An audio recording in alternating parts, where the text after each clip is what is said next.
Hello, ex-commanders of Elite Dangerous, or people who have never bought the game in the first place because they didn't like the sound of it. This is Dr. Kai, and in this video, I'm going to be dealing with the question, should you get the game again, or if you've never got it in the first place, should you get it for the first time, now that there's been a new major update to the game called The Engineers, as well as an update to the base game, which is not part of the Season Pass 1.6, both of which bring very significant changes to the game. The game has basically been refitted. It's got a whole bunch of new parts, upgrades, old things have been changed and improved, and there's a whole bunch of new mechanics that have come into the game that are going to change everything. And as you can see scrolling down on the screen right now, the list of changes is immense, as it always is with Elite, even with a small patch. But this is a big patch, and yeah, there are so many different categories of changes. I'm going to briefly go through them. I'm not going to go into any detail, I'm just going to talk about them and their impact. And I'm going to give plenty of links all along the way and in the description to other videos that go into details about specific things from different channels and my own. I recently made a video about the changes that affect explorers, because I'm a big explorer, and if you're an explorer as well, I strongly recommend you subscribe to my channel because I do a lot of exploration based content.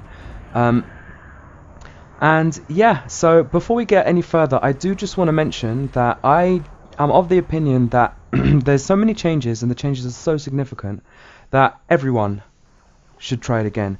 Everyone, with a couple of exceptions, which I'm going to get into. But basically, being a moderator on the forum, I know what a lot of the problems people have are, because they argue about them all day long on the forums. And so I'm going to try and address the issues that most people have. So let's start with people who got bored in general. Now, the major thing that has changed in the Engineers update is you're going to need the Horizon Seasons Pass, and if you haven't got that, you can buy it through any of the links in the description. Open the store that way once you've logged in, and if you purchase anything like that, it's a great way to say thanks to me. It doesn't cost you anything, except maybe the click of a mouse. But anyway, the Engineers update brings into the game these engineers, and they are people that you have to basically get in their good books by doing various objectives and missions and bringing them various things. And once you've done that, they will give you some upgrades to various things like weapons and modules on your ships. Pretty much all of them can be covered, and pretty much all of them can be upgraded in fairly significant ways. For example, the jump range of any ship can be increased by maybe 50%. The handling of ships is ridiculous. You can get speeds of 650 meters per second on certain ships, even 750 I've heard rumors about, and that has all come out in the beta, and all kinds of other things. The weapons have got new special effects that can be applied, and different colors, and new types of weapons, and improved weapons. It basically changes the whole dynamic of the game, and all of that is done via a combination of a tier system and a kind of a dice roll, which some people have problems with, but that's a whole nother topic. But basically now you can go and collect items, and you can collect those items in pretty much any playstyle. You're not limited to just going and finding them in a certain way. Most playstyles will produce those items, and then you bring them to the engineers once you've gotten their good books, and then you can start applying them. You basically do a dice roll. It changes a whole bunch of stats, as you can see on the screen now, and then gives you a bonus, and you can keep rolling until you get a good one, and then you can progress through the ranks as you upgrade yourself. Anyway, I'm not going to go into too much detail, but Obsidian Ant and a whole bunch of people have got some very good footage about that. So this changes a whole bunch of things to the game. It basically, if you got bored of all the ships and the various loadouts, you tried them all. Well, now there's an infinite new set of combinations, and for every benefit there's a con, and you have to do some balancing and try and get some really good rolls, and you really need to get to know your ships a lot better. If you found exploring was boring, as I said in my previous video, there haven't been that many celestial changes to the Stellar Forge engine, and astronomy is pretty much the same, but now you can upgrade other ships. Like, for example, you can take a Further Lance out into deep space because you can upgrade the FSD, and for everyone you basically have to get to know the way your modules and your ships work a lot better, and you have to invest heavily in certain ships, and it will bring a whole new level of fun to the game. So I think that's very significant. As well as the extra weapons, it changes combat. So if you got bored of combat, well, you've got a whole new bunch of mechanics in combat to get used to, including, for example, healing weapons, and all kinds of weird bonuses you can apply to weapons.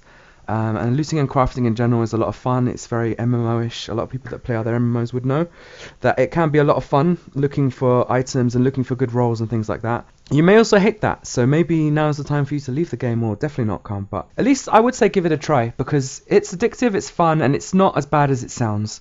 Although there is a lot of debating about it, but either way, Frontier are aware that a lot of people have a problem with it, and they are going to definitely try and tweak it to be as good as possible for everyone. So now might be a very good time to come back.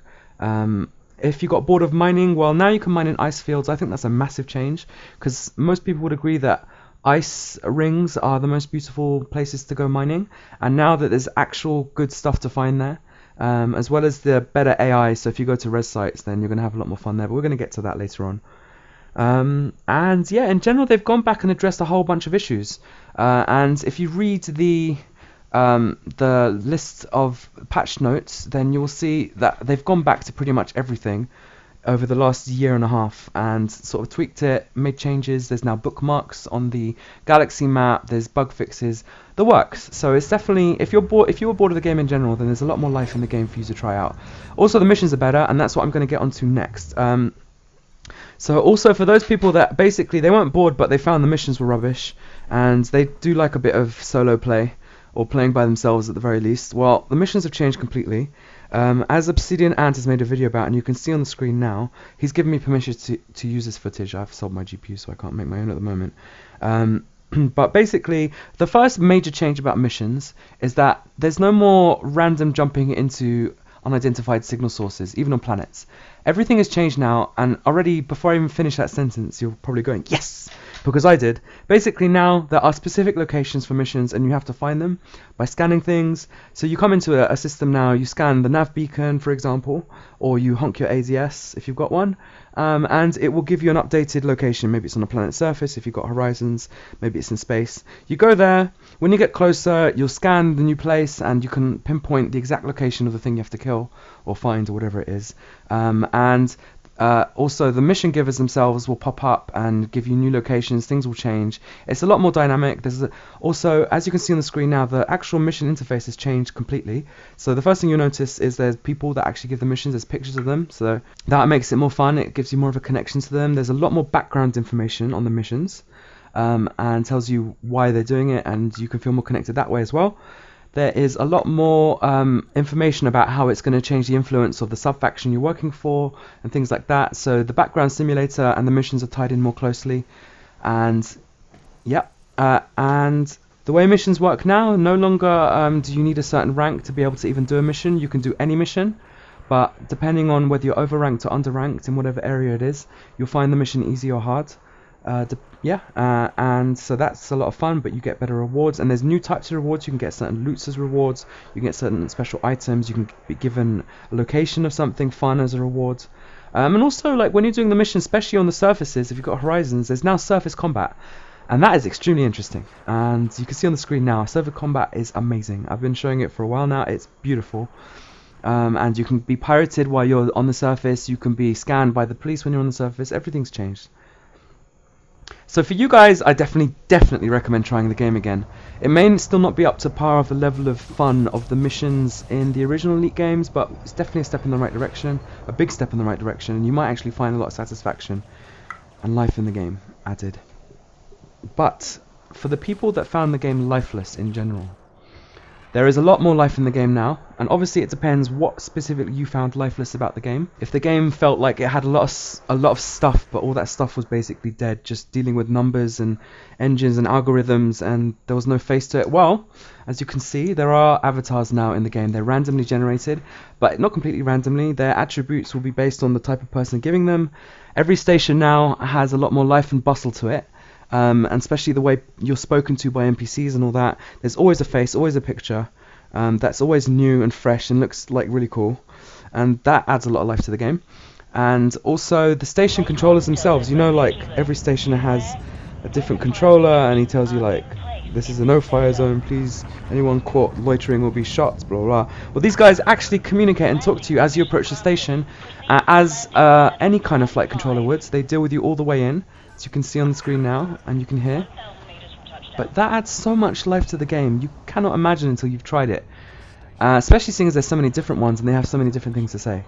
So I strongly recommend you come back to the game if you found the game lifeless. If you wanted more out of the background simulator, not much has changed in that area. It's being tweaked, it is being dealt with. Not hugely significant changes, so if you're waiting for a hugely significant change, then I can't really justify you coming back just yet.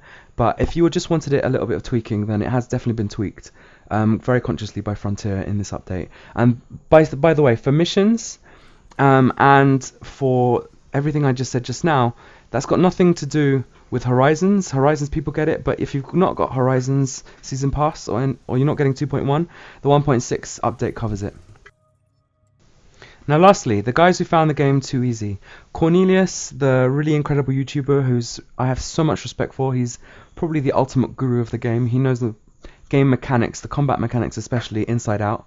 Well, firstly, he's been making a whole bunch of videos where he seems to be having a lot of fun with the new weapons and builds of ships, and same with Chaos Wolf, and I strongly recommend you watch his Pimp My Whatever series, Pimp My Imperial Eagle, and etc. And you can kind of see that not only do you, but also the NPCs have a whole bunch of new loadouts, so that makes things more challenging. PvP and PvE become more challenging. But the NPCs themselves, now, Cornelius had a lot of problems with how easy the NPCs are, and I can actually relate to that. He said he loves the game, but after you play for several hundred, possibly even over 1,000 hours, you start to realize that there's not really any challenge to the game. And that's because the NPCs basically, when was the last time you got killed by an NPC? Never.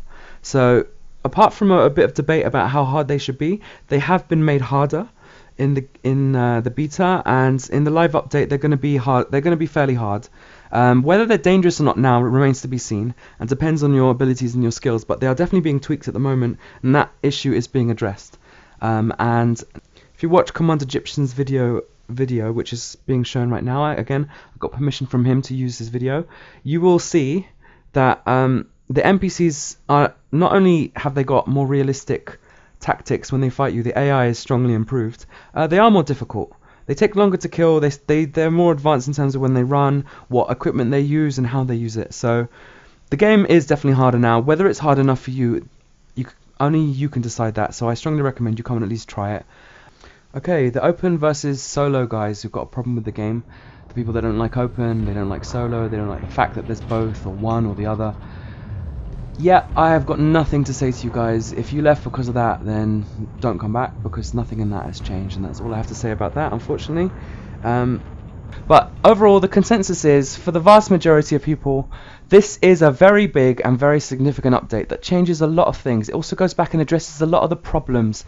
As David Rayburn said himself when on the community page, he said that a lot of the part of the engineers is addressing a lot of things that we added to the game, and then we continued past them without perfecting them, as it were. Going back on old mechanics and improving on them in areas that they were weak. And if you read through the extensive patch notes, which again are on the screen now, you will see that they've done absolutely loads of different things. They've improved the graphics, the performance of the game, NPCs, missions, space scenarios, the way the surfaces work, the way the SRVs work. The game has had a complete workover, and it's definitely well worth a try. And if it turns out that I'm completely wrong, you try it and you're still not satisfied at all, do not ask me for your life back, because I can't give it, I'm afraid. If you're worried about any of this, then do research it before, look through the extensive patch notes, which are linked in the description. But otherwise, overall, especially with the bugs that have been fixed, etc., I think the game has had a massive overhaul, and it's well worth trying again. So long, space pilots, and welcome back if you're coming, and hope to see you soon if you're not.